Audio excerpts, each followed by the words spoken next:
আজকে সকালে ডাক্তারের কাছে গেছিলাম, 9টার সময় বেরিয়ে গেছিলাম, ওই জন্য ঘরের একটা কাজও করা হয়নি। এসেছি অনেক আগে, এখন কিন্তু রাত্রিবেলা। আমি একটু জামা কাপড়গুলো গুছিয়ে রাখছি, কিন্তু কালকে সকালে আবার বেরিয়ে পড়তে হবে। কারণ জামা কাপড় এরমে থেকে আমার একদম ভালো লাগে না। অন্য অন্য দিন খেয়ে এসে বিছানা করি, আর আজকে আগে আগেই বিছানা করে ফেলেছি। খেয়ে এসে শুয়ে পড়বো। এখন রাত হয়েছে 9টা বাজে, সো আগে খেয়ে আসি। এটা একটা ক্যালসিয়ামের ওষুধ, যেটা ডাক্তার আমাকে জল দিয়ে গিলে না, লজেন্সের মতো চুষে চুষে খেতে বলেছে। রাত্রে চিবিয়ে চিবিয়ে আমি খেয়ে ফেলি। বাই। ডাক্তার আমাকে পা উঁচুতে রেখে ঘুমাতে বলেছে, তাই এই কম্বলগুলো এত গরমের মধ্যে আমি বের করে রেখেছি, তুলিনি। এই ডবল কম্বল দিয়ে পা দুটো একদম উঁচুতে রেখে আমি ঘুমাই, যাতে কোনো অসুবিধা না হয়। আমার ঘরটা এতটাই গরম হয়ে যায় যে সিলিং ফ্যানটা তো প্রচণ্ড পরিমাণে গরম হয়ে থাকে, গরম হাওয়া বেরোয় রাত্রিবেলা। তাই আমি এই টেবিল ফ্যানটা নিয়েও ঘুমাই, যাতে টেবিল ফ্যানের ঠান্ডাটা হাওয়াটা পাওয়া যায়।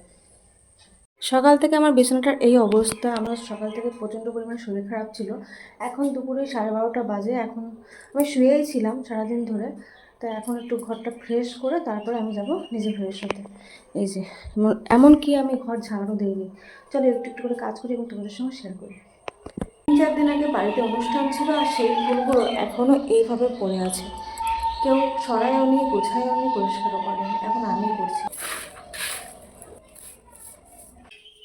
এই যে সেই নতুন ড্রেসটা এক্ষুনি পরে রেডি হবো এবং তোমাদের সঙ্গে ভিডিও শেয়ার করব। হ্যাঁ, আমি কিন্তু রেডি হয়ে গেছি, আর কেমন লাগছে অবশ্যই কমেন্ট করে জানিও।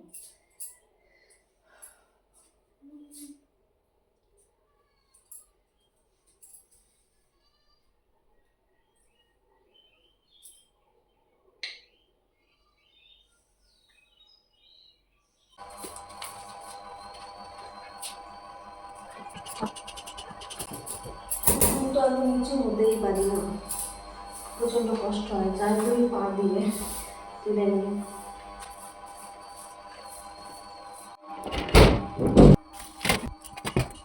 আপাতত এইভাবেই রাখলাম থালার গ্লাসটা, পরে আবার গুছিয়ে রাখবো, কারণ আমি এখন গুছানোর মতো এনার্জি পাচ্ছি না।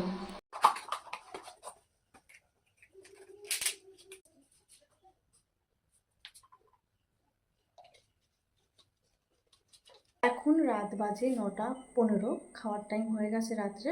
তার আগে মোবাইলগুলো চার্জে বসাবো। এখানে তো আমি আমার হাজব্যান্ডের ফোনটা একটু আগে চার্জে বসালাম। এই যে আমার মোবাইলও চার্জ নেই, ফোনে চার্জে বসিয়ে তারপর আমি খেতে যাব। টাটা।